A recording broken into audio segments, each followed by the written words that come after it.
when we had been taken to the museum here for a tour, people would come and wonder how these people were hairy, you know, like there was that look. And that same look that people had, it was the same look I could see people coming when they're coming visiting the orphanage. Curiosity started driving in. But now, as we grew, some kids started passing on. And it was very frequent, very, very frequent. So I kept asking myself, like, why? You know, because the monotony of growth is you grow, you become old, you know something. So, but a lot of kids started pressing on. And then slowly by slowly, that's when I got now to understand there has to be, maybe we are in this orphanage because we are sick.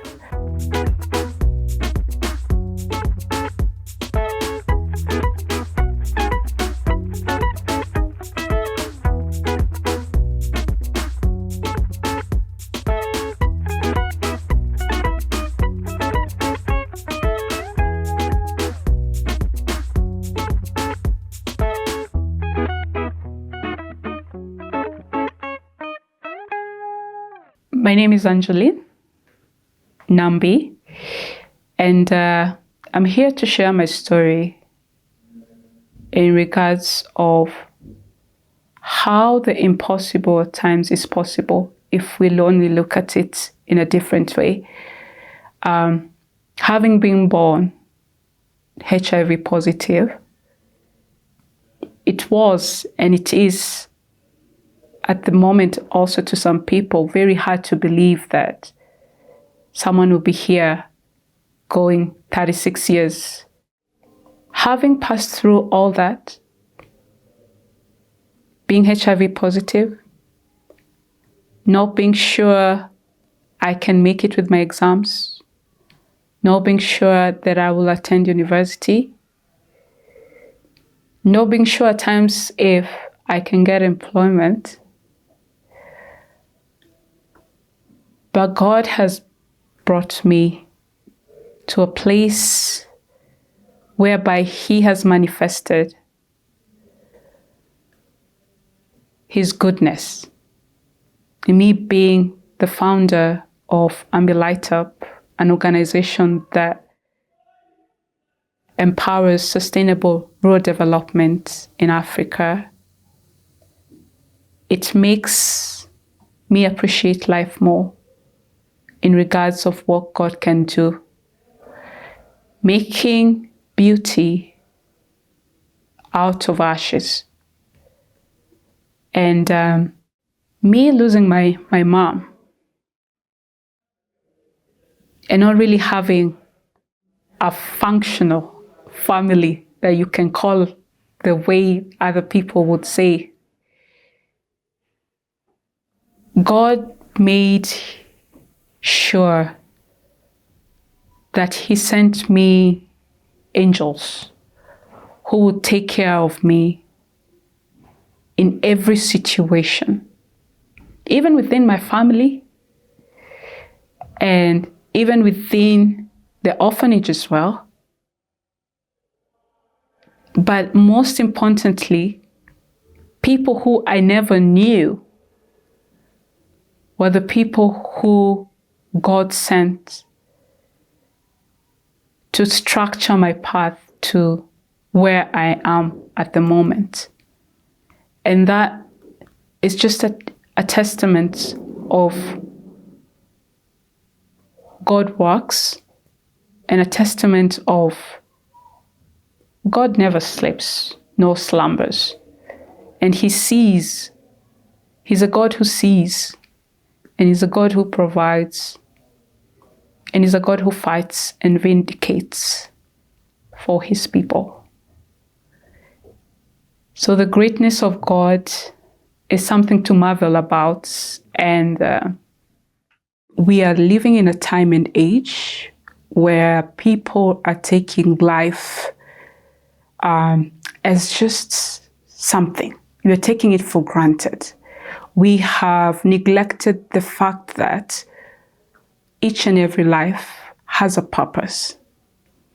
And that is why we are having so much cases of people not accepting who they are, people not accepting the circumstances, people not accepting the process of life.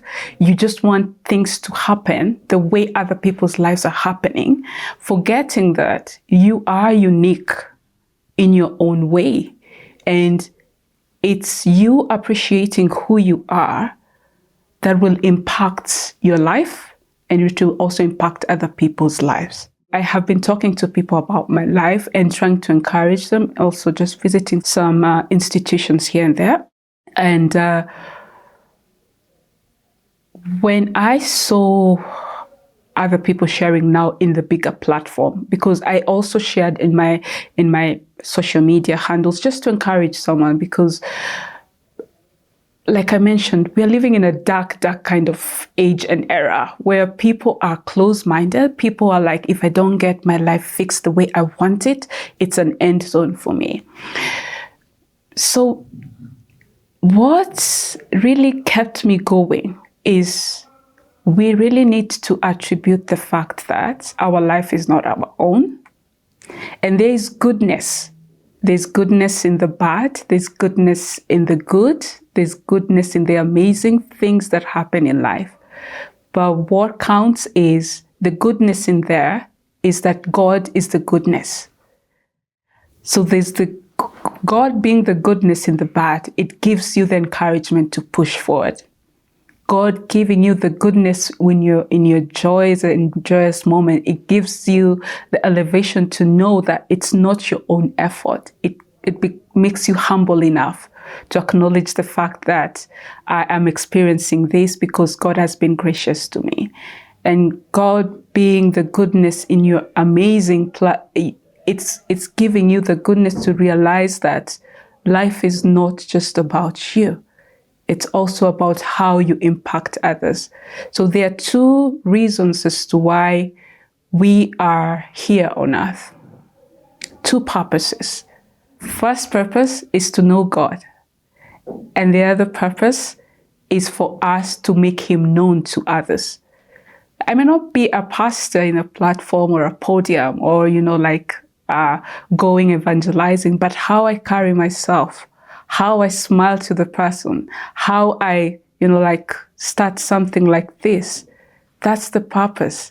That's the purpose you're doing in making others know the goodness of God in their lives. So that is actually why I started all this. I was triggered to kind of share also my story and see how it can encourage someone. And they may not be in the situation that I was in, but every situation, every emblem is unique. Your scar, it may not be the same as mine, but that doesn't make it less of a scar. So you'll be able to relate and you'll be able to say, oh, if Angeline made it, I can also make it. The situations might not be similar, but what is similar is that it's a place where you think that you may be alone and you think that you cannot do it. But if you see that others did it, we go back to the goodness, and the goodness is God. We us embracing the fact that in the process, if we just accept him to guide us, and it's not going to be easy. It's not going to be easy. So that is why. So just an in-depth of all that. I was born HIV positive. I'm the last born in our family of 4. My 2 brothers passed on. So me and my sister are the ones who are left. But me being born HIV positive, I didn't really know about it because when my mama passed, I think I was almost 3 years old, because when I was brought to an orphanage where they deal with HIV orphans, I was actually the firstborn of that orphanage. It just happened that my mama when she passed on, let me just go back a little bit. My mama was Ugandan. My brothers, my sister as well, they're purely Ugandan. She was running out from Uganda because of family wrangles with the land and everything and all that. So it reached a point that how I hear is that they wanted to take her life because of the lands or something. So she went to find refuge here in Kenya. For me, my dad, how I'm being told, I've never met him, he's Kenyan. He's Kenyan. So the few aspects I can remember of my mom, because I used to get them as a glimpse of visions, like when you're young. Now it comes like visions, but ever since I would feel the presence is that my mom was very hardworking, right? And also she was really God-fearing. So she used to go to this church at St. Austin's, Catholic church. And that's where now a little bit of support, I guess, from the fathers and all that came about. But why am I telling you this is the fact that the priest who started the orphanage, where I was the firstborn, he only came across before my mama passed on. She left us at the hands of a nun. She had created a relationship with that nun. It was a certain Kijiji, Kibagare, I think, Kibagare, those sides of Kangemi. And when now she passed on, she mentioned she doesn't want us to be taken by our relatives because most definitely maybe we wouldn't go to school. And for her, she believed that the only empowerment she could give us is us being educated. We were four. My firstborn brother, our secondborn brother, and then my sister, and then me. So she passed on because of AIDS. And back then, the stigma was huge, really huge and everything. But I remember she left us in charge of the sister. She was called, I think, if I remember the name, Sister Martin, in Kibagare. So she took us in. She had, it was like an institution where like all kids, even those ones who had parents, but maybe their parents could not really take care of them. They needed an extra hand in terms of, so the kids would also be in that institute. It was a school, it was broad and the kids were many. But as I was growing up, I think she realized that I needed much more care because me being positive, the health-wise started deteriorating, And I remember we used to be so connected, my brothers, and my sister. We used always to be, like you're in a home, but you'd always be so connected. Where you are, you have to make sure that also your brothers are there, your sister. So they'd always carry me and everything. But I think she was in contact now with the priests. He was called Father D'Agostino. I think that's when now he had the revelation of starting a home for HIV positive. And it happened that now I would be the first kid.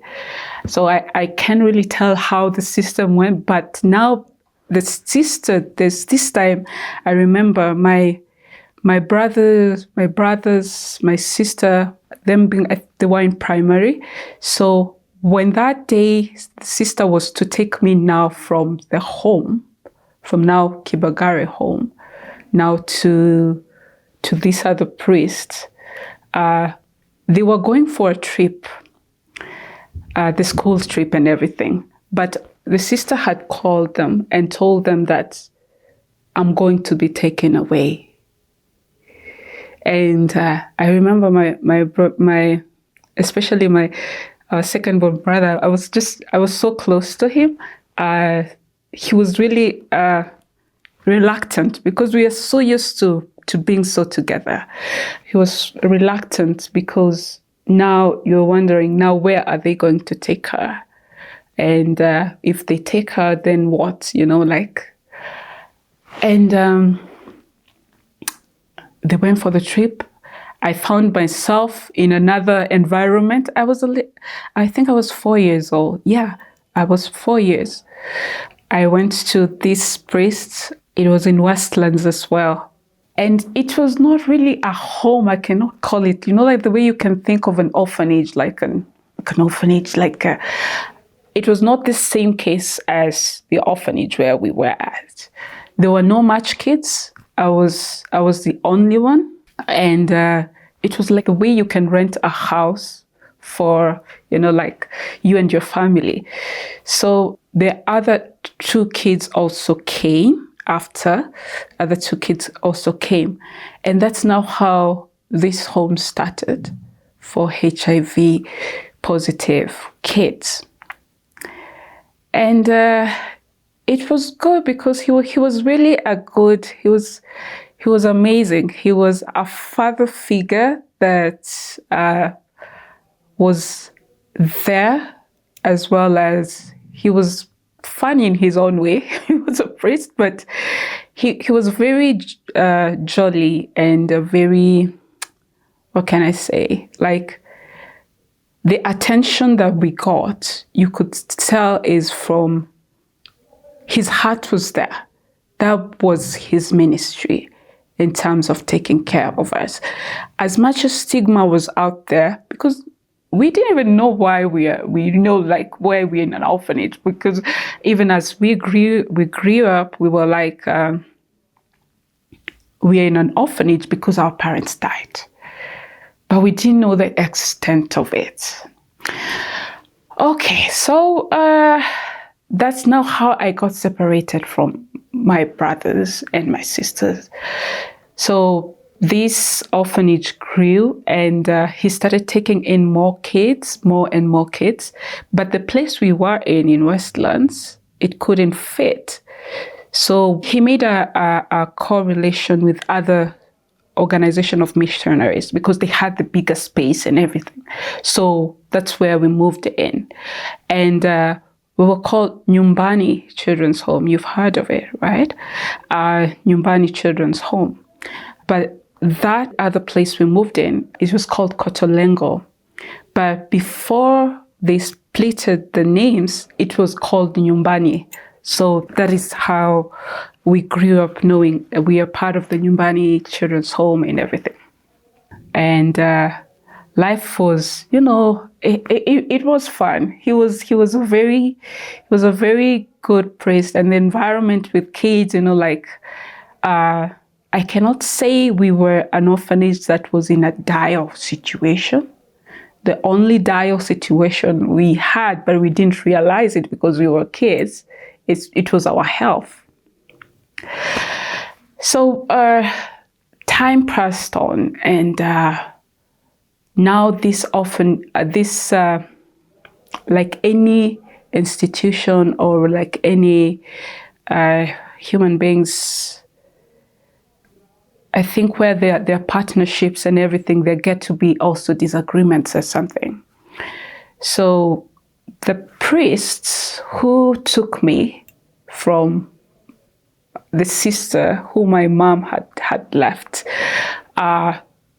I think there was some disagreement, or let's just say not disagreement. It's the way of maybe how you wanted the organization to go. It's not maybe how these other priests, you remember now he had gone to this other bigger place in terms of the missionaries. So it happened now, he had to go away. And because let's just say their views were different in terms of how you want an organization to grow and this and this. So he had to leave. But he couldn't live with us, because if he's going to look for another establishment to start, it's much safer if the kids are left where it's already established rather than being, like moving again. So we didn't really understand why all this happened, but what I knew is that he had to leave and we had to remain with now this other organization. Now it's called now Kotolengo. So life continued. We were always here and there, jolly and happy, and but me I'm a very curious person, very, very curious. So there's this time the guest would come and they would, look at us, like this, they've come and everything. But I realized there's a certain way they're looking at us that kind of feels like it's not the way I can look at you like my other colleague. And I think this happened when we had been taken to the museum here for a tour. And when we were being taken to these stations where this Homo sapiens and that structure that is normally there, people would come and wonder how these people were hairy, there was that look. And that same look that people had, it was the same look I could see people coming when they're coming visiting the orphanage, the same look that they are giving us. I was like, oh, there has to be a story, because if there is a story in those people we used to see in the museum, my curiosity grew. Like, there has to be a story here. We were going to school there, so inside, so we didn't have exposure outside. So the school is inside, and us being, I think, from class 1 to 3, and as me being the oldest, we were class 2, and the others were kids, they were toddlers. But I could really see this, and I was like, no, there has to be a lot in this. So I remember every Wednesday and Fridays, that's when we call them mothers, but they were the staff who were working at the orphanage. So there's one staff, they would weigh us every Wednesday and Friday. So it was, you're being weighed and everyone has a file, so it's being indicated. So I thought to myself, if I can volunteer to just, she would call me, Angeline, just come, help me, tell the kid, take the file, give it to me and everything. I was like, yeah, now this is my chance. Because I was very curious, because now, yeah, I know we are in the orphanage because we are orphans, but that look, you remember the look? I was like, there has to be more to the story. There just has to be more to the story. So I thought to myself, if I can get to see each and every person's file, I think I can see what is really going on. So I remember she would ask, Angeline, come and help me. And I was so thrilled, because now that was my chance, just to get to understand. So I started with myself. As I weighed myself, she indicated, then she put the file back, then I gave her the other file. The constant thing I saw in the files, it was CD4, like CD4 count. And so I started perusing my file first, because now, as these are the ones I'm giving, they're being weighed, and then, so I'm perusing while she's talking, so every Wednesday, every Friday, Wednesday and Friday, So whenever she would choose another person to take the fast, I would be very upset because I'm thinking to myself, now I didn't get to learn. So because now I had to, it wasn't a one-day thing because I cannot, because the weighing was happening, I think it's an hour and yeah, an hour.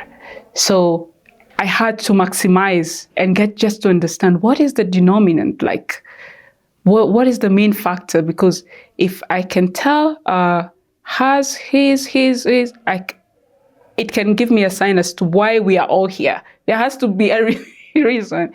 So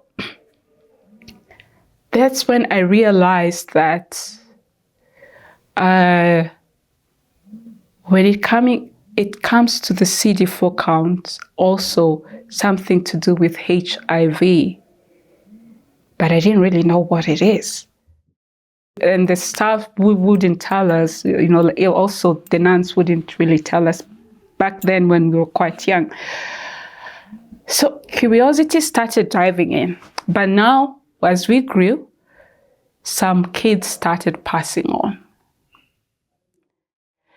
And it was very frequent, very, very frequent. So I kept asking myself, like, why? Because the monotony of growth is you grow, you become old, something. So, but a lot of kids started passing on. And then slowly by slowly, that's when I got now to understand there has to be, maybe we are in this orphanage because we are sick. But remember, still, I don't know which sickness. I can say so many kids passed. The first time we would cry, but now it became very obvious that even at times someone would pass. For me personally, I think tears were, like they were dried up, because now it's like something recurring. We also had the drugs that we were taking, and it was mandatory. So when the sisters will be like, and the nurses will be like, take your medicine so that you don't die. So if you don't take your medicine, you will die. And I'm like, okay. We would take the medicine, but to say the truth, the medicine they were quite, for me, they were really disgusting. They didn't have that pleasant taste. But for some kids, they really enjoyed it. You could see them taking it, and they were really enjoying it. It reached a point now. We were now to be taken to school outside, especially those people who are now, because inside class 1 to 3, that's where we went inside. But after that, we had to be taken out the school. So we were taken into the school, and they would take us in a van. Like, obviously the school, the home van would take us and as well come pick us up. So many of the kids in that school, they just figured we are from an orphanage. But as we started growing and growing, also, because definitely the principals, the teachers, they know apart from us being from an orphanage, it's an orphanage that deals with this. So other kids, they started, what can I say, drifting apart.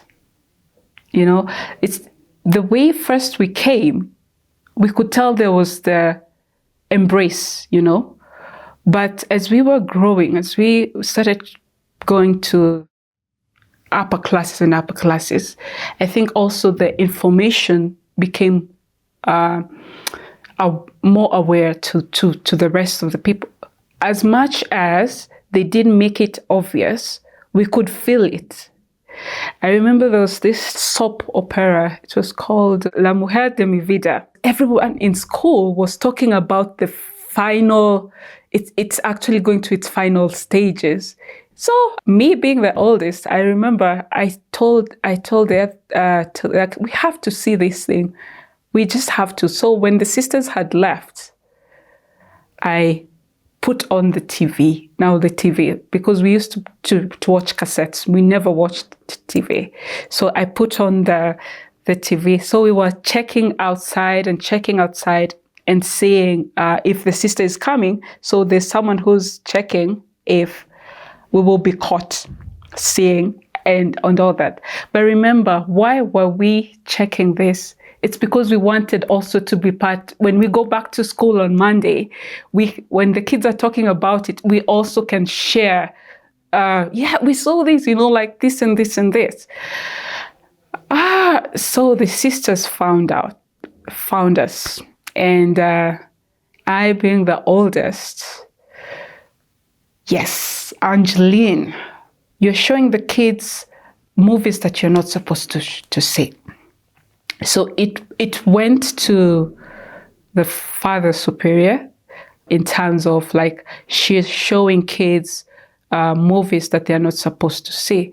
But at the back of my mind, I'm like, even a grade 1 person in school is talking about this. The teachers are talking about this. The people are talking about this. So we were just trying to see how, for us, we can also blend in. I get the aspects. I broke the rule. But at the end of the day is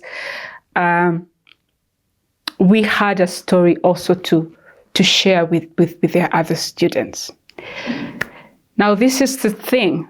It became very tough on me being the oldest in the orphanage.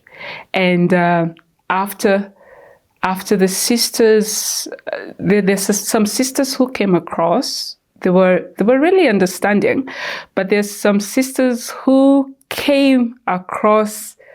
They would reach out to us, and they would tell us of how, like, I remember this sister who told one of the kids, "You are here because your parents made a mistake, and your parents are just poor and everything."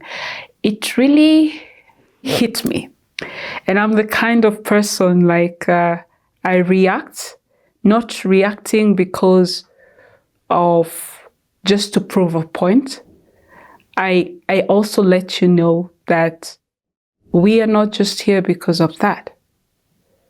And if we are here, it's not also good to diminish our parents or, like our relatives and everything. Because I remember there's this lady, her father used to visit the home, and he would bring us sweets as he's visiting the home. And she was the one who was actually triggered by this. Your father comes here to beg, your father, like something of the sort. So I remember that day we were so furious. So we indicated some letters, the way you can write your sentiments and drop them at the room of the sister, just under the door. We were so angry. So we just put it across. But I thought to myself, no, I also need to speak my mind. I need to let her know that what she did was not good. So it was actually at night, and I said, I'm going to the sister's house, and it was quite a distance, and there was always a dog around. It was called Simba, but that day, I don't know where I called my courage. I just said, I am going. I asked the other girls, will you go with me? They're like, no. But I just had to, because I felt that just because we are here doesn't mean that you can demean us and tell us like our parents and everything. So I went to the sister's house. It was called the community house. And I told that sister that what you've done, it's so wrong. What you've said, it's so wrong. And you shouldn't tell us this. And you shouldn't point out this. And, it's so wrong. If you are to talk to us negative, you'd rather tell us, but not call in our parents. Because even some of us, we don't know our parents. Remember now, for me, even the image of my brothers and sisters, it had passed because it was quite a long time. So you don't know if you even have people. You don't know if you have relatives or anything.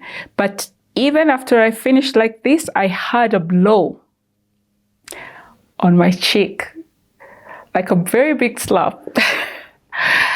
And my mouth started oozing out blood. So I realized, and then she locked the door, and she just told me, "How dare you talk to me like that? You're a kid and I'm a grown-up." I was like, okay. She locked the door, so I had to go back again now to the kids where we used to sleep. But before I did that, I realized in the morning, the story would have changed, because now the story always, there'll be Angeline has done this, Angeline is the one leading this, Angeline. So I knew the story would change in the morning. So I said, before I go to our house, I have to pass by another sister's house, was called the Delegation, and I reach out to this sister who used to teach us. She used to be in charge of the school. And let her know what happened, so that when it's morning, at least also for her, she can stand with the truth of the matter. I went and I rang the bell. Coincidentally, she's the one who opened the door. Now the sister who is in charge of the school, and we were kind of, she was more into us, and we knew that we can always reach out to her and tell her things and share with her. So coincidentally, she's the one who opened the door. And she actually saw the blood oozing in my mouth because of the slap I got. And I told her, this is what happened, and this is what happened.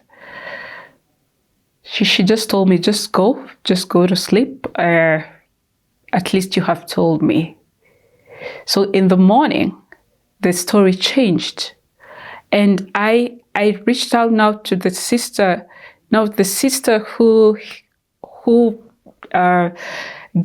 triggered us for me to even go there and just confront her, changed the narrative that I was going there, I insulted her, and we are the ones leading the other kids to disrespect her and all that. So I told the other sister, I came to you. Why don't you say also what really happened? Because you could clearly see there was blood in my mouth.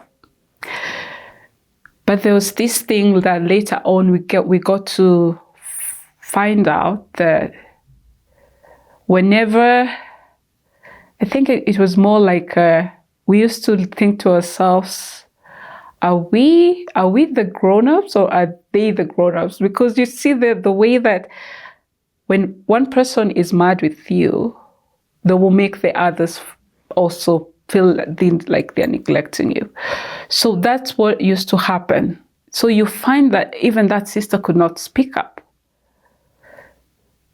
But now, it was really funny. And that's now where I'm coming across now, also now with us trying to fit in school, and the story now changing to the fact that Angeline is showing other kids all these movies that they're not supposed to see.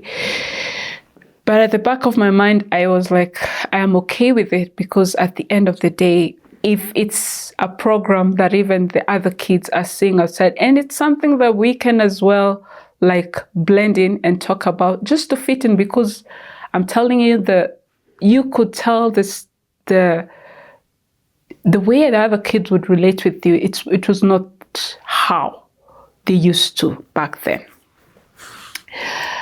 So time flew. More and more of us entered in that school. So even more and more reason for other kids now to be more, and as also time grew, more and more of us started becoming very weak, here and there. And I was one of them. Actually, when I was looking at my files, I could tell that my CD4 count there was this time it was, if it's not 16, it was 19. And for a normal person, a CD4 count, it's actually the white blood cells. It ranges from 500, 1,000 to 1,500. So you can imagine mine being at 16, I think 16, 19 there. I was weak, but the funny thing is I was not the kind of person to feel pity on myself. I was not the kind of to just stay in bed because I'm weak. I was very active, but also I had to be given some restrictions in terms of what sports I could not partake in. I could not go for swimming when others were being signed in for swimming in school. I could not. So there were just some activities I could not partake in because of my health. And it grew worse. Just a fast forward now to that. As it grew worse, we also had this, I can call it I don't know if I can call it a pandemic or something, but there was this time, all of us kids, we were having our lips were becoming so red and bulged, and we were losing the hair. It was just something within the virus, I don't know, but it had attacked all of us fully. So apart from us being positive, now also this raised more concern, because even now people will be like, now it's more evident that you guys are definitely going through a lot. There's something you guys are going through. So it was hectic, and it was we lost a lot of kids also in that pandemic. I can call it a pandemic on its own. And I remember I was hit to a point. Now this is fast forward. I remember now when I was in class 8, I was hit to a point I wasn't attending even classes because I was so bedridden. But my motivation was I still have to make it, And most people would look at us and they would think that maybe we are not taking our drugs very well, and maybe we've lost hope in life. So there's this sister, she's still around. I actually call her a mama to me. She realized that the drugs that we were taking, my body was not really adapting to that. So she tried always to try and see organizations that she can reach to that can, give the drugs that are, find a drug that can be compatible with my body. And as well as she was not only doing it for me, but also for the other kids who were being affected. So I lost my hair, and I remember I used to tie my bandana, or there's this another sister superior. She was so lovely. She found a wig that is knitted lines, so she told me you can be wearing that, and people will not know that you don't have your hair. But at the back of my mind, I was like, I felt more comfortable with the bandana rather than the cover up of the hair, pretending that I have a hair. And this was also the time that I was doing my class 8. And I remember, apart from all these wrangles that were happening as well in the orphanage, propaganda and everything, I am really a stubborn character. I tell people, actually, even my name suggests stubborn, but I'm not stubborn so that I can just be stubborn for the sake. I'm just the kind of person that you don't tell jump and I jump. I'll ask you, why am I jumping?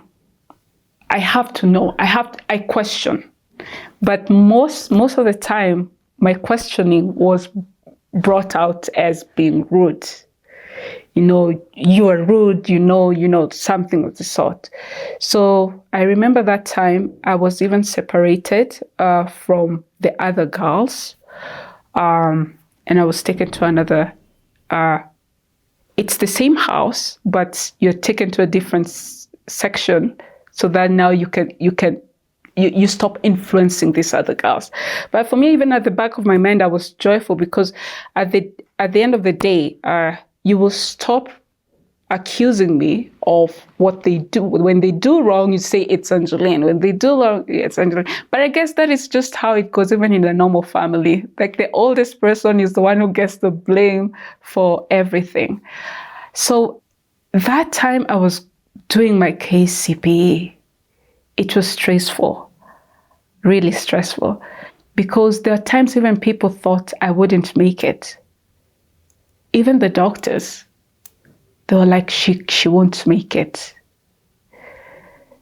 Because having a CD4 count that is so low as that makes you very vulnerable in terms of any disease. And when it hits you, it can hit you really hard. So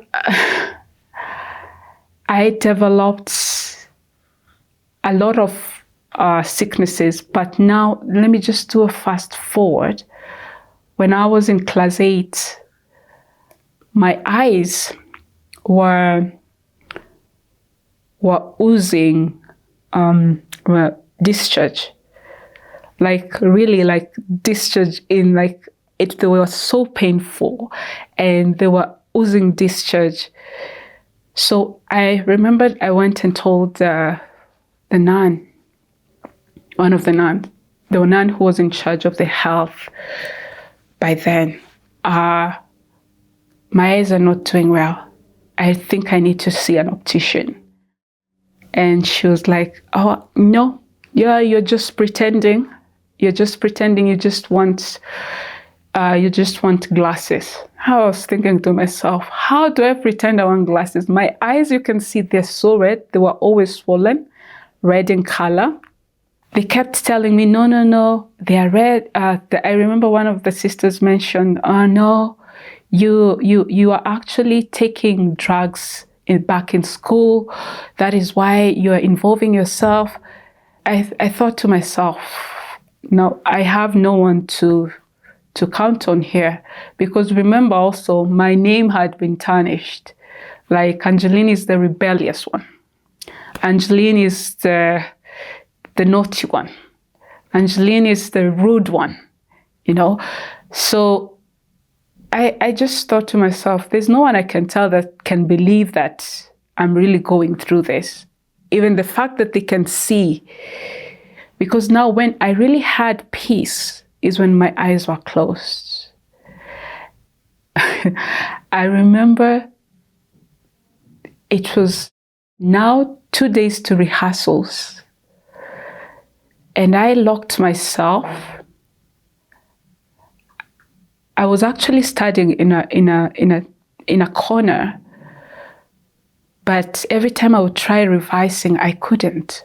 I would just go for 2 minutes and my eyes start itching very hard. So I'd always have a handkerchief on my eyes because they'll be like removing that white thing, and I'm like, just this. And at the end of the day, I locked myself in the toilet bathroom and I cried. And I remember just telling God, like, you're the only one who knows what I'm going through. And no one seems to believe me because they have created all these stories about me, which are not true. You're the only one who knows what is true and what is not true. So me, I'm coming to you, telling you to just take this pain away because I have my exams and I want to revise, but I can't revise. I want to pass, but how do I pass without revising? God answered my prayer. He did it. He did it. Although people don't believe me, he answered my prayer. But when we sat for the exam, my eyes started removing the discharge once again. And I was like, okay, so what do I do? So they started to pain so hard because they would really pain. So I knew the only time I'll have peace is when I close them. So I did picky ponky. I said to myself, I will not give the paper away blank. I'd rather do picky ponky and fill the paper and slip. So that was the same thing after the same thing after the same thing for all papers. Because now, what could I do? That's the national exam, the KCP exam. The invigilators would wonder because every time I would do that and I would sleep. And the other student also would wonder, what's like, really? You sleep in your national exam? But at the back of my mind, I'm thinking, what can I do? And that's how I did it and completed the exam. But if I can take you back a little bit on the pandemic of the losing the hair and losing, like our lips becoming so red. And I remember there's this comic book. It was called Manuele. So the other students, you could definitely see other students like trying to drift out from us. And now for me, how I could find my joy, I'm not the kind, like I said, I'm not the kind to feel sorry for myself. So I'll go to the library, and this Manuele character, I had the lips red, they were bulged.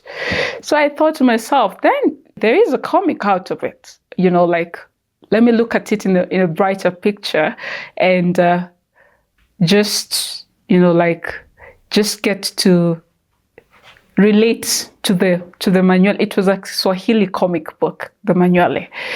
So I would always carry it home and we would always just laugh at it, just to relieve, just to feel that, we are not alone.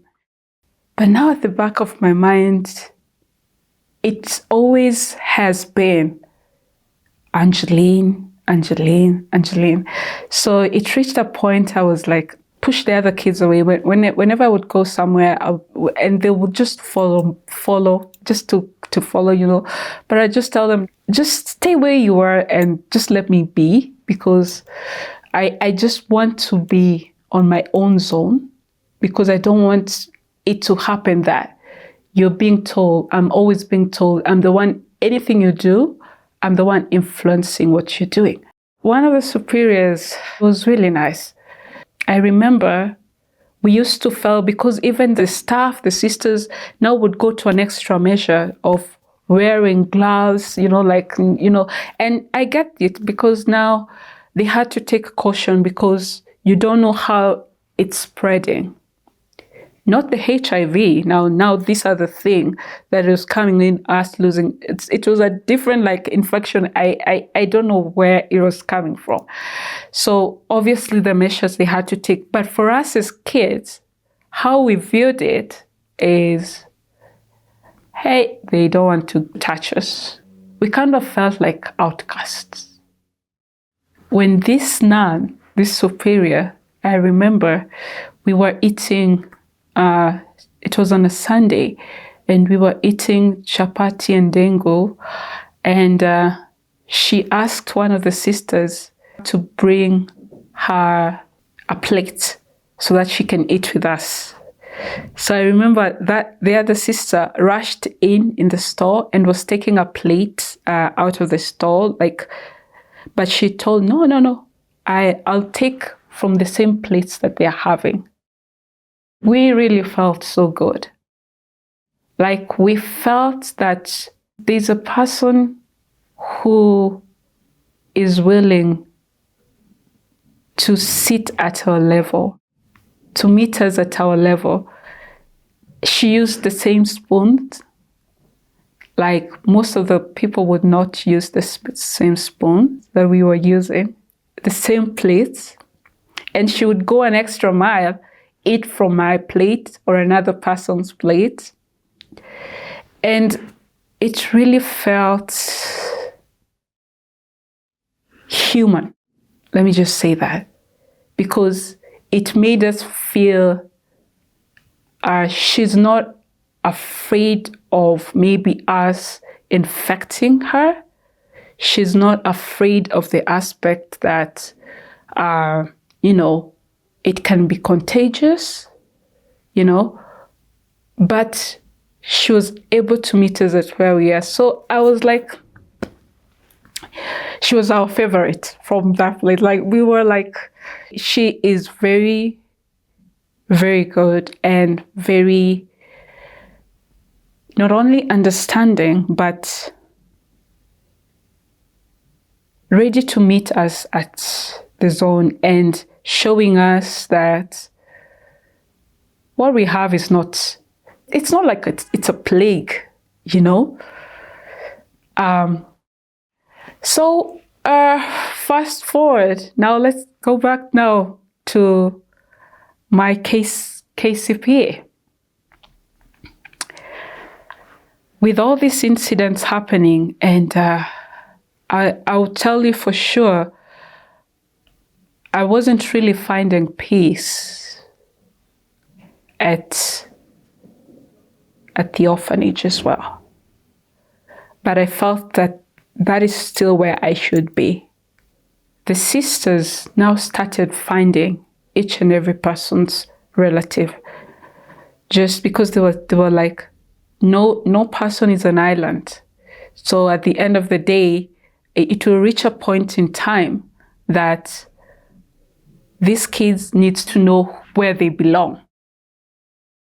And since we had lost touch with my siblings, and I remember now when one of the sisters, the one I call mom, she was the one I told you she was going an extra mile just to, even with our drugs and everything, she was really going an extra mile. She started finding the route, now, remember, it was Father Doug, and then Westlands, and then the sister, and then Kibagari. But also in my file, there was indicated that Kibagari aspect. So they went there and they found my siblings. And now they started visiting. And at times when we closed school, I would also visit them. And I remember that incident whereby when she was struggling with the right medication for us, I remember when I was as well visiting, when they would see that my body is weak, most of the sisters and also the staff would think that I had lost hope with life. And after realizing all this and then going to my friends back in school, in primary, and asking them, I saw somewhere HIV. What does that stand for? And then they would, oh, by the way, that thing, like people are saying, no. So I had some ideas of why we're in that orphanage. Remember, by then, no one told us yet. We were called for like a meeting. Sister asking. And then she came to me and said, Angeline, you have an idea. And I was like, what? At the back of my mind, I'm like, did she realize that I've been going through the files? Like, as much as I had the idea, I also wanted an elaboration as to really why we are there. That's when she told us, we are here because we are HIV positive, and that makes us vulnerable, but that doesn't mean that we are going to die. It doesn't mean that. So I think the other kids now started it kind of like, yeah, you're being told this, and now you can now relate in terms of why even the other kids passed on.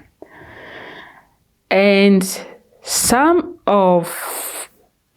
most of them didn't really carry, let me say all of us, we didn't carry it well. When this was being told, I was probably we were in class 5. That's when now we were like, we were told this. Most now of us became very enclosed, because now you don't really know how other people are treating you. Is it because of this? And at times you would rush your minds in thinking someone may react natural, and maybe now, because now you know why you're in that orphanage, it would come to you, oh, they're treating me because we are that. And I remember there was this time in school before the KCPE, we have these games, red, blue, green, and everything. And I remember in our group, I was in the red house for the sports. And that period, most of these other students didn't sign up. They didn't want to partake in the activities. And I remember I was thinking to myself, I told one of the boys and one of the ladies, why don't you sign up for, like it's sports day. Why don't you sign up? You look like you can do a good, you can participate in the shot put and all these things. And then he was like, mbona wewe usi sign up. And me thinking to myself, because I've been restricted, I was like, okay, I will do it. Like I will just do it. And I remember I wrote my name to partake in a rally, and I came in number 2.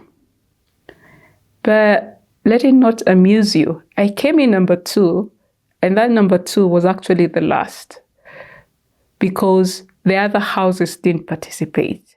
Reason? I don't know why. But me thinking to myself, like, there's an opportunity and you don't take the opportunity and you're well. I myself, I'm so weakly, but I said, I'll just take it. And there was also, like this shot, it was called the shot put, the big stone. I came in number 3, but it's not because number 3 was the best. It's because the other person didn't participate. But I got the certificate, and when I got the certificate, I was like, I was really proud of it. Because for me, I thought to myself, there are those people who are privileged, with good health.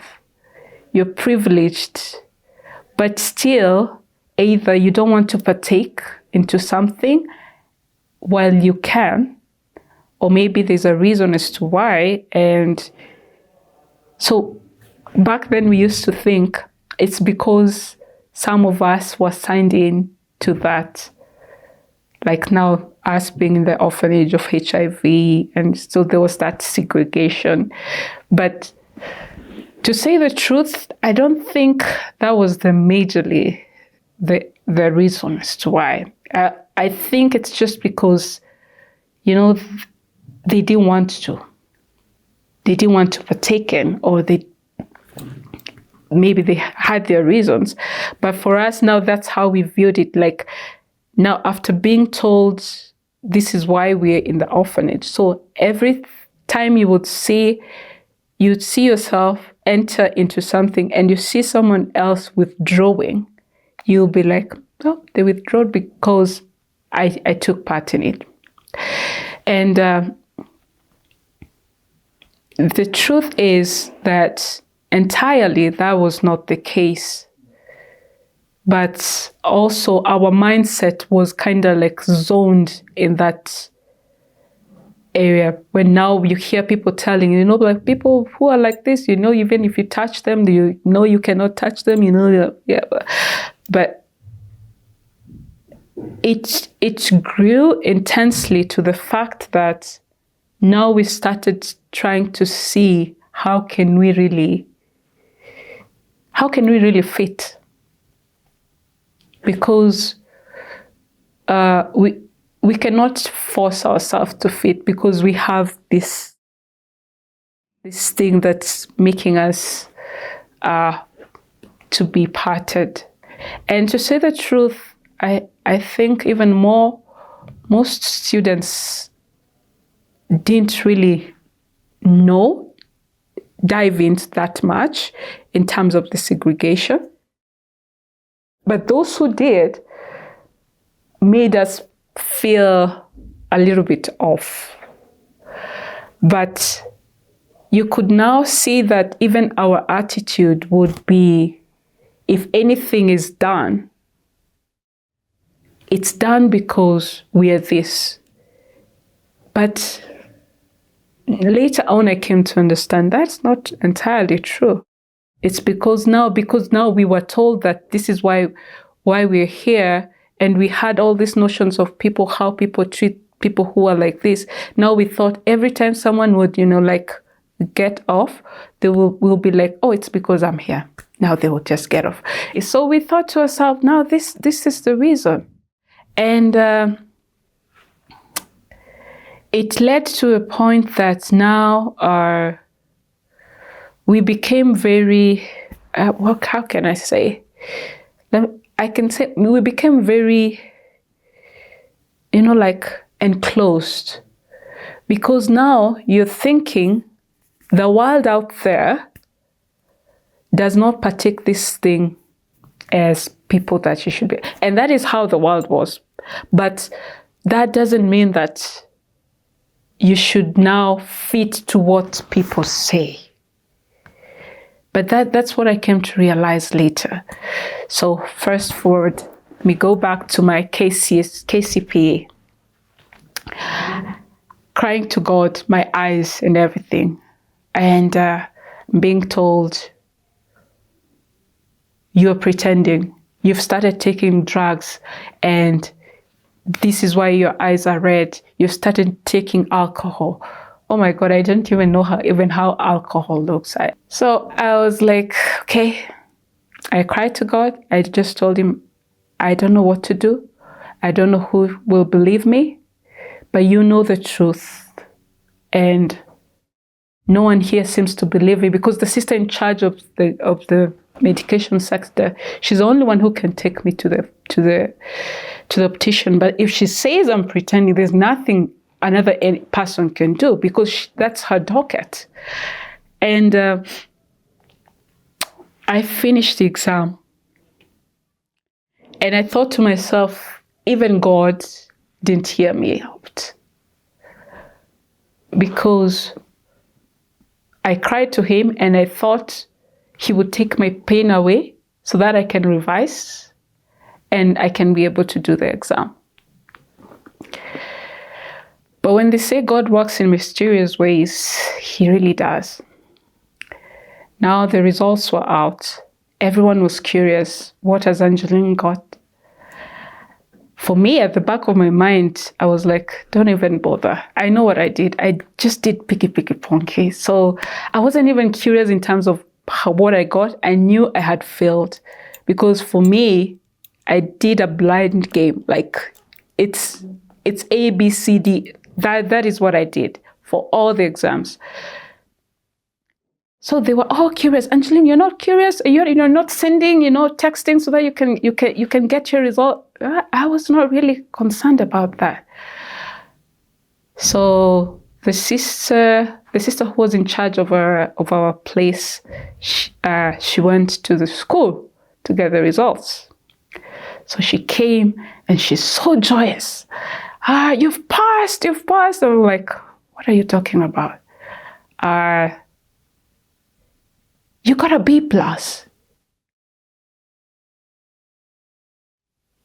And I was like, no, I think you're mistaken. Probably those results are someone else. I didn't tell her. That is what I was thinking.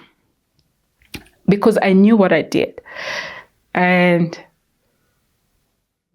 she was like, oh, you've really passed. And yeah. So everyone now started celebrating in the orphanage. Angelina's passed. Still, it didn't get to me. Like, no, there has to be a mistake here. Because I did a picky ponky.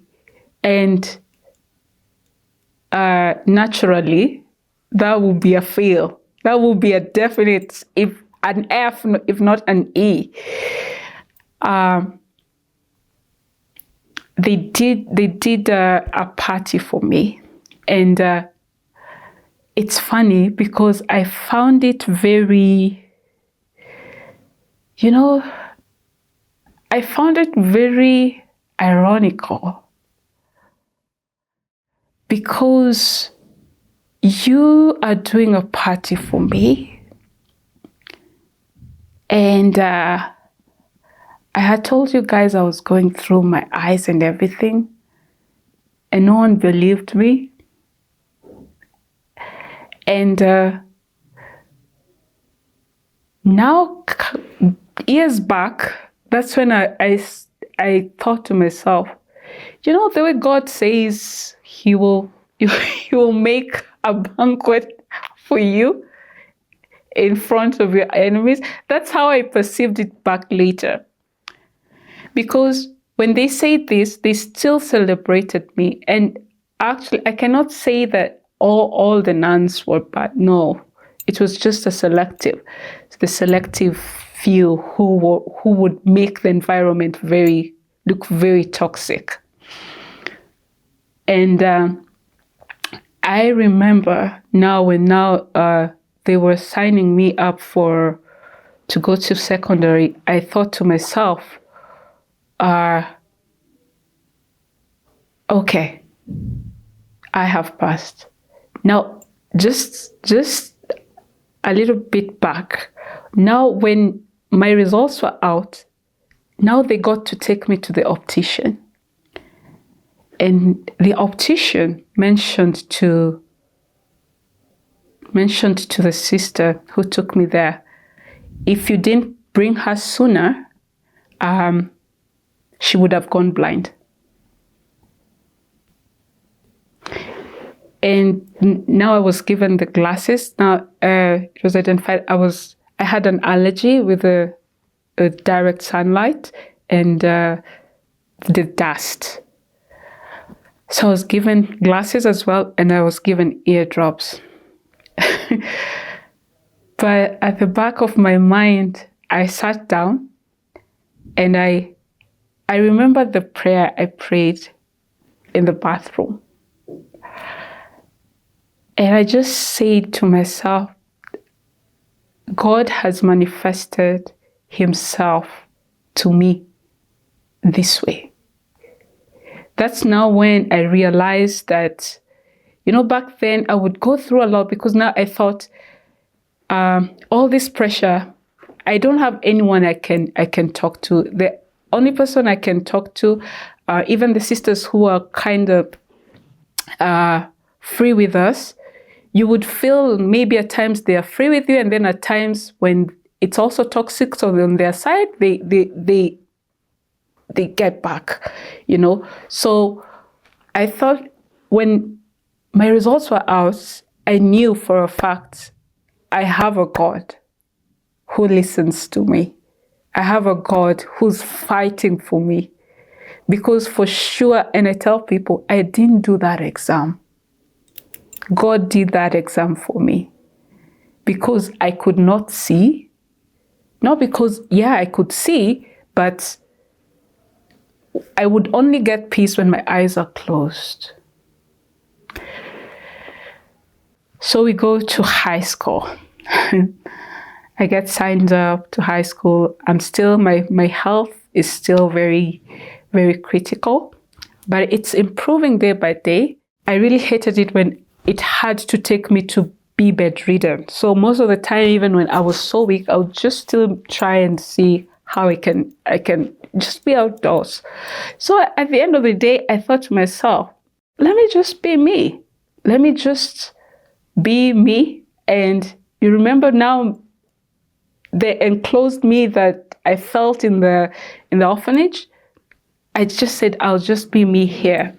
And more people now became very receptive of me. So when we are almost sitting for Form 4, this lady, one of our classmates, speaks up and says, Angeline, there's some people who are pretending here so much to be your friends, and they're laughing with you and everything, but you don't know what they had been speaking about you back then. And I was like, well, okay. So why don't you tell me? So she was actually talking, and it was not like a conversation between two people. It was a class, we were having free time, and there were just a few students. So all these other students, they knew what was going on. So I was the only one who didn't know, remember? And she was like, there are people who were saying you were HIV positive. And the home where you are, the sister you're telling us is your auntie, is actually an orphanage where you're staying. It really hit me. But this thing she said, after she had told me all this, my desk mate, she said, even if they said, you realize that I haven't been treating you differently because of who you are, because that does not define you. And I went back, I was still defensive, obviously, the element there.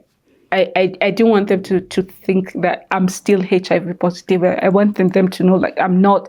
So we didn't talk we separated desks, and that was weird because we used to be the ones who were making even the class laugh, because for me, being open, being honest, and me when I'm being honest, she would take it as comical and make even other people laugh. So we separated our desks, and she will be like, no, we can't keep this. It was 3 days, but we looked at it like it was 1 month, because we couldn't resist speaking to each other. We were so used to each other.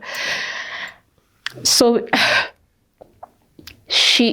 that's when she told me, even though that was said, you've realized that for me, how I treat you, and even how even other people, there are people now who treat you because we've known who you are. Not who you are in terms of HIV positive, but your character. And that is what has drawn us to you.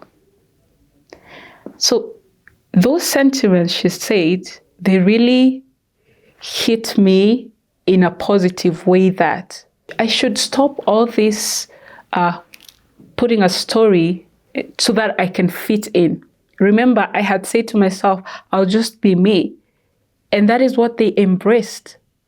Despite the fact them knowing that I'm positive, because the narrative had been circulating from 3 I didn't know, they knew, and they were treating me very different in terms of being very cordial with me, despite the fact that they knew. So I finished Form 4. You know, us being in the situation that we were in, but everyone being so excellent in terms of education. My sister as well was very excellent when it came to the dramas and the singing and everything. But I thought to myself, I have to, that vision that my brother had of me, it has to linger somewhere. There's something lingering for me, as much as I may not know in full what. Apparently, they packed my things, the sisters, they packed my suitcase, and they shifted me to my sister's place. And I was so bitter about it. I was really bitter. And, you know, the funny thing is, when I told even the staff who took me in, I'm going to the government to find out,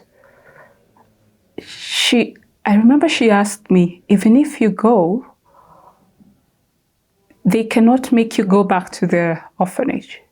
I was like, I don't want to go back to the orphanage, but I don't want what happened to me to also happen to someone else.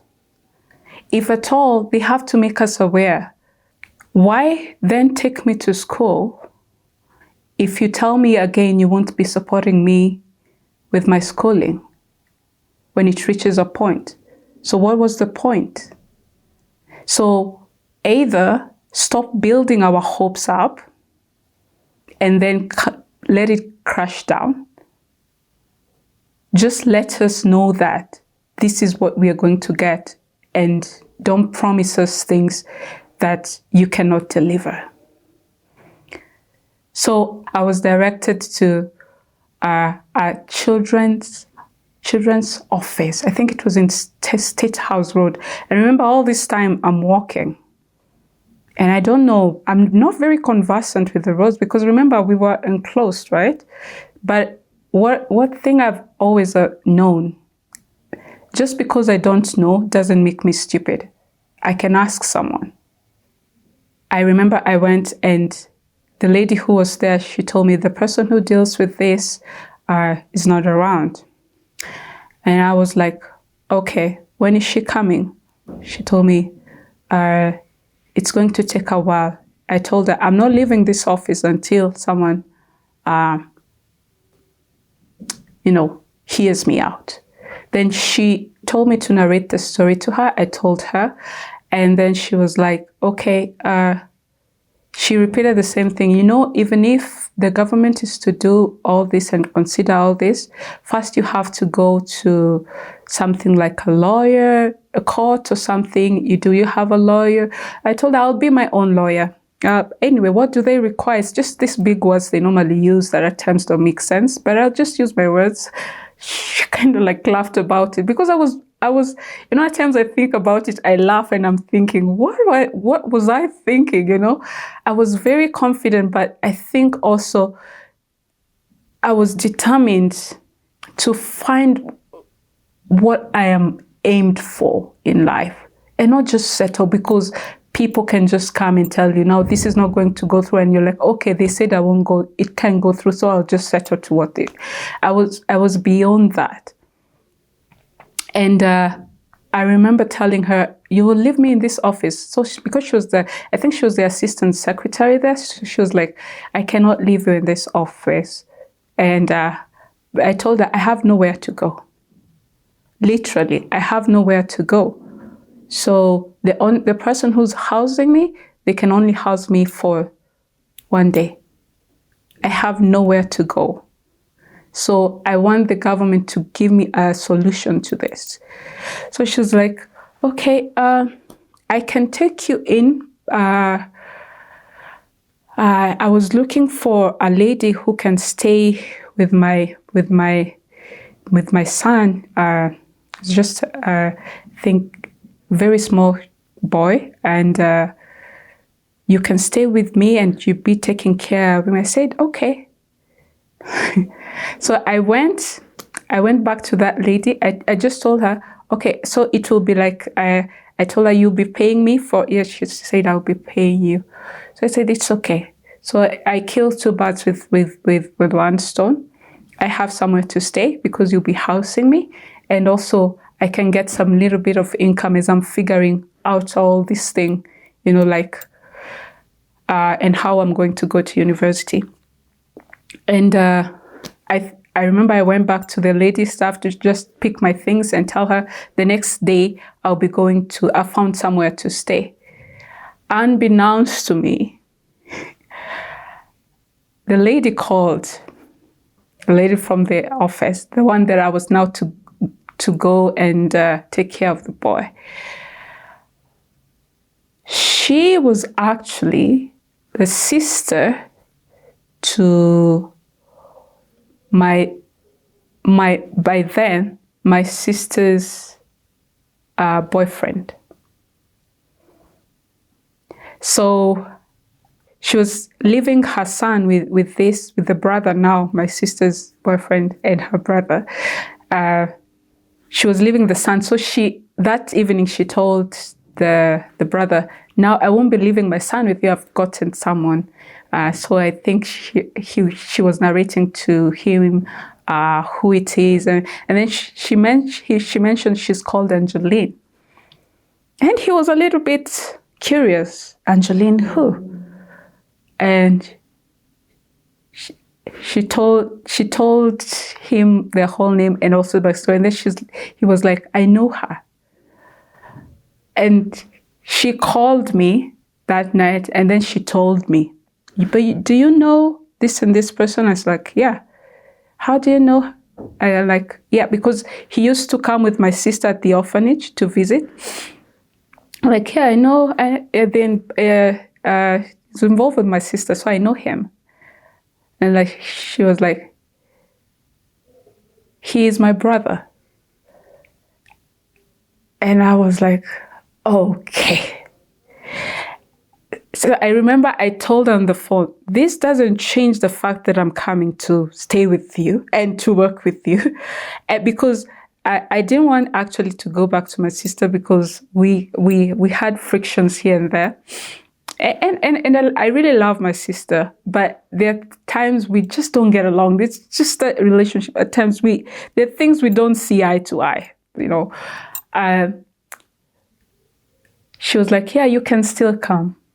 So I told the lady who was housing me, and I told her bye. I took my things and I went. But now things changed. When I reached there, she realized that I can't stay for long, you know. But I also kept telling myself I can't stay for long here because this is not where I saw myself going. And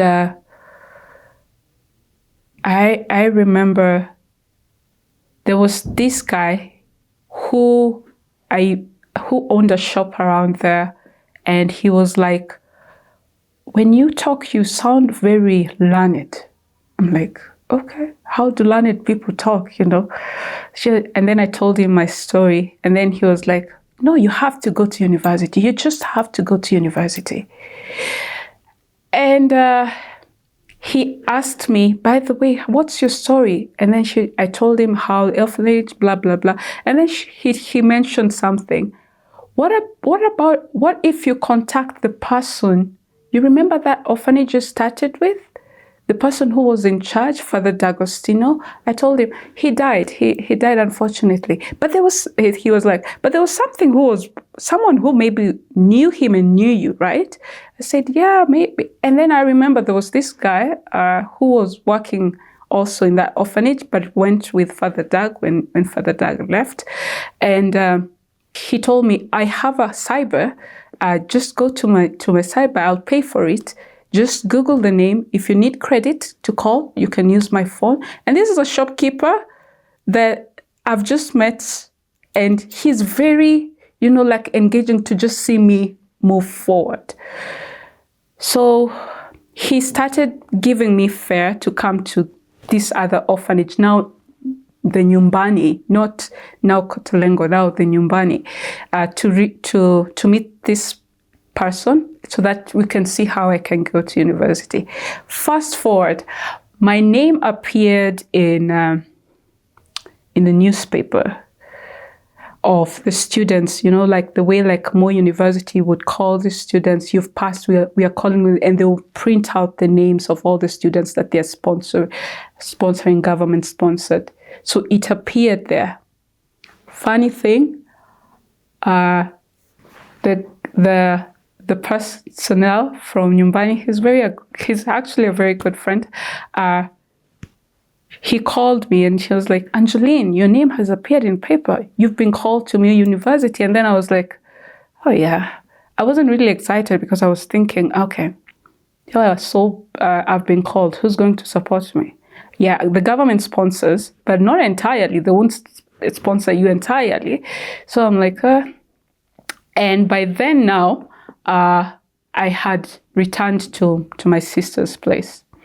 If you can see the process in all of this, despite the hurdles, despite all that I went through, there's one constant thing that is there.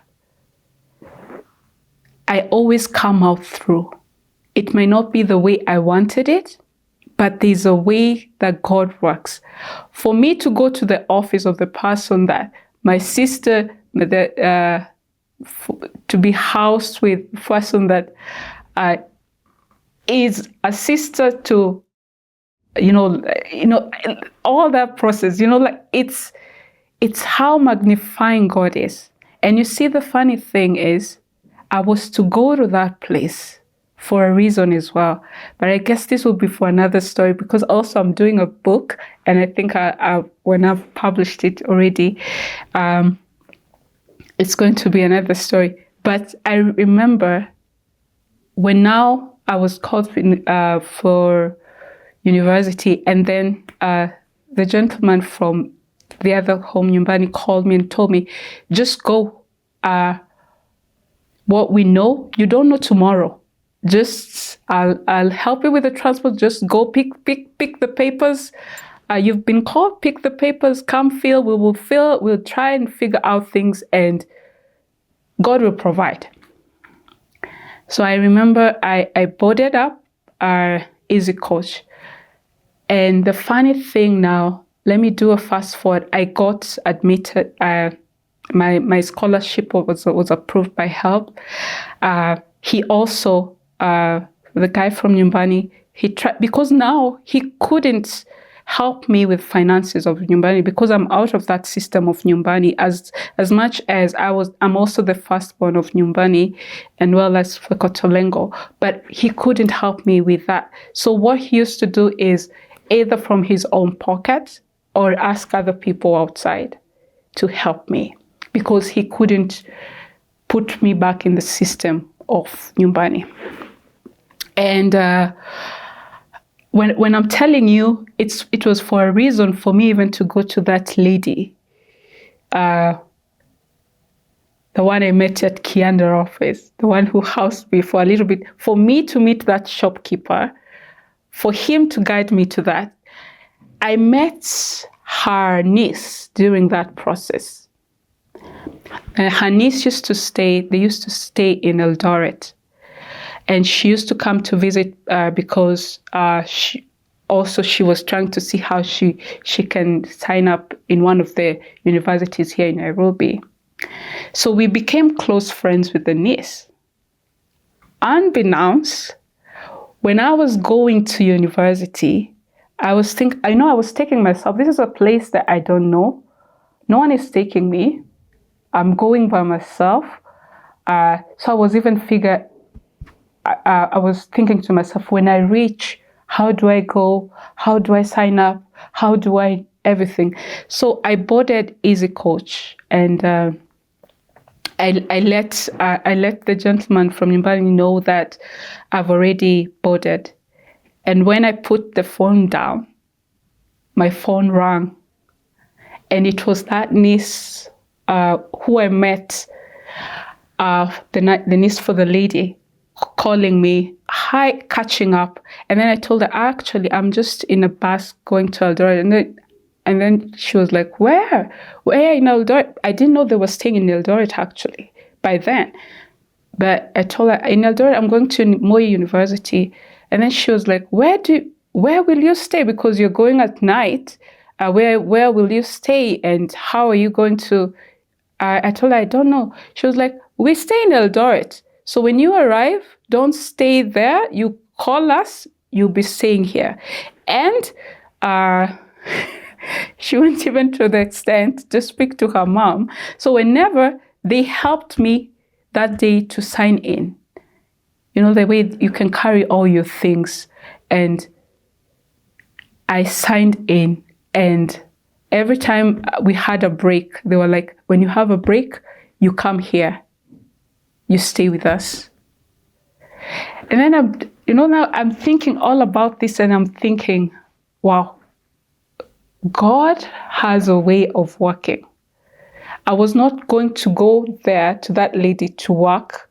I was to work for her, but she was like, no, you can't work. She actually brought another lady to work. And then I was like, now you have terminated our agreement. You know, I was working for you so that you can pay me something. But it's the way God works. And after that, I did my university, and the greatness of God, like Him moving with me to the fact that despite the challenges of, you remember, we've signed up, yes, you're getting help, but it's also challenging to get this other support and everything. But him, the gentleman from Nyumbani, helping me time and time, and me also, I started some business of mandazis, and I was cooking, and and also my artwork. I was doing some little bit of artwork and selling to people, and my roommates, and they would support me. But majorly, the support was coming from this gentleman from Nyumbani, and I was able to finish. But all through, it was God, because even my paper, when I was doing my final year paper, the research we normally do, it's funny how my lecturer asked me, would you like your paper to be published? And I was like, oh, I'm like, oh, yeah. And I'm thinking, just, the word publishing, you're thinking it's a book or something. I'm like, oh, yeah. And she told me it's going to be published in the European journal. I'm like, okay. And then later I find out it has been published in a European journal for research purposes. And I didn't hear any other students' paper being published.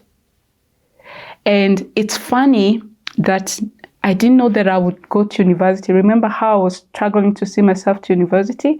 But even before I graduated, my paper was published for other students to use in other countries for research.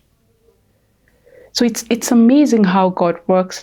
But apart from that resilience of me believing that there's more to me than just HIV statistic, to me more than just an orphan statistic, And yes, I may have passed through things, good, bad, worst, but that is life. And that is what life serves us. And it depends in terms of how we take it. You either make a lemonade out of the lemons you've been given, or you avoid taking it. And it's just life. And I started by saying that I am a gift, but I am a gift from God. My life is not my own. My life is a gift to me, from God. It's a gift to the community, my family, the society, as well as to the world. But this is what you have to remember. Just because it's a gift, not every person will take a gift as valuable. Even though you might be a gift, at times also, by the way, you're not only a gift to other people, you're also a gift to yourself. But at times, because we are gifts, we don't know even our value at times, because we may underappreciate ourselves because of the situations we are going through in life. But it's up to us, because God has given us choices. He has given us the will. And that's the good thing about him. He won't force you. He will hand it to you. But it's up to you to, what are you going to do with it? The situations, the good, the bad, the ugly. What are you going to do with it? Are you going to let yourself be a victim? Or are you going to be victorious? Because he's already won the battle for you, but it's up to you now to see how valuable that battle he won for you is. And that is what has really driven me to the fact that me being in a place that I am in, I went with different employments here and there, struggles here and there. I think that will be for another day with the books and everything. But for me, even to start this organization, it's called Light Up, whereby we are empowering rural development. It's because I realized that so many people demean the rural areas. Why? There's nothing good to come from it. But that's not true.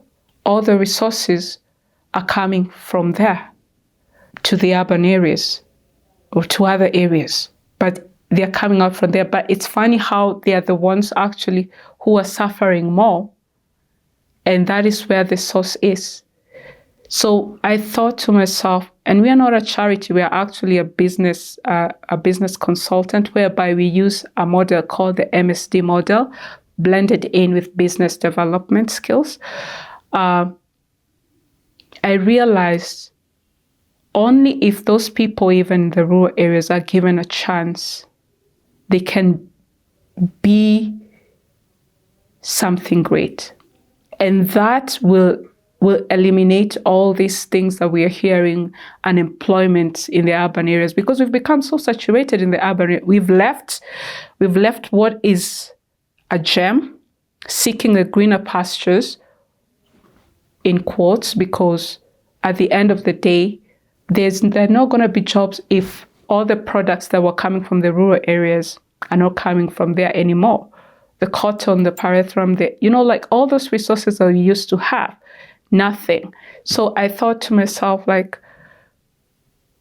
kind of relate with the fact that when you have been demeaned by people thinking there's nothing good that will come from there. And it kind of goes with my life. No one thought that I could rise up to what I am. Not even in terms of status, or because I'm still in the process of growing professionally, but in terms of my health. Everyone thought I would be a statistic by now. And me going to, and I'm not really, ladies at times we hide our age, but for me, I'm very proud of it. Me going to 36 next year, it's tremendous to know the value that God has brought me and the path he has brought me. Because many thought I wouldn't even make to my 18th birthday. Many thought I wouldn't make it to my 10th year birthday. I also didn't know I would make it, because the situations were all against me in terms of health-wise, in terms, even in terms of perception. But at the end of the day,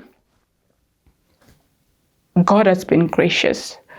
And that is why I really wanted to talk about this, not because of my situations. And I know, by the way, even what happened to me, and even like, you cannot change that. And let me tell you for a fact, there is no way that everyone will be positive in your life. You need negativity to happen in your life so that that negativity can also blend you for your future. Because if everything was roses, there's no way you will have growth, because you'll be comfortable in your roses. But when there are thorns, you have to know how you step on each layer of thorns so that you can get to that rose. So at the end of the day, it's just for me to make people realize, not even encourage, because now at times people will kind of like, oh, you're motivational. No. It's not about motivation here. It's the real fact. And once we really get that, I think we can be able to get away with all these mental illnesses that are happening, because we have accustomed our brains and our minds to the fact that if something doesn't happen our way, either we are not worth it, or either we've been cast, or either, and then depression starts to settle because you feel you're not worth it.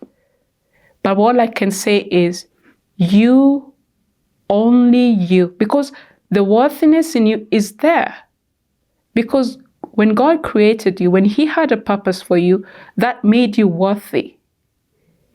But now it's up to you to cultivate that worthiness for yourself as well as for the others who surround you. And most of the time we think that we are doing life for ourselves. And I tell people most of the time, it's not true.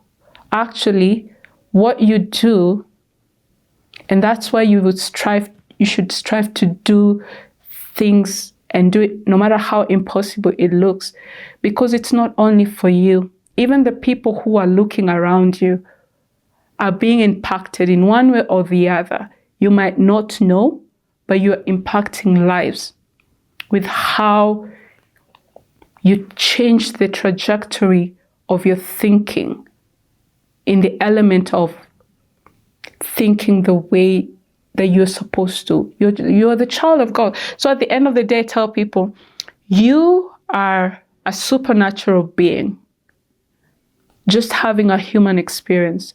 Once you accept that, you'll be able to know that no matter what comes your way, and life will happen, but because you are a child of God, that makes you a supernatural being having a human experience.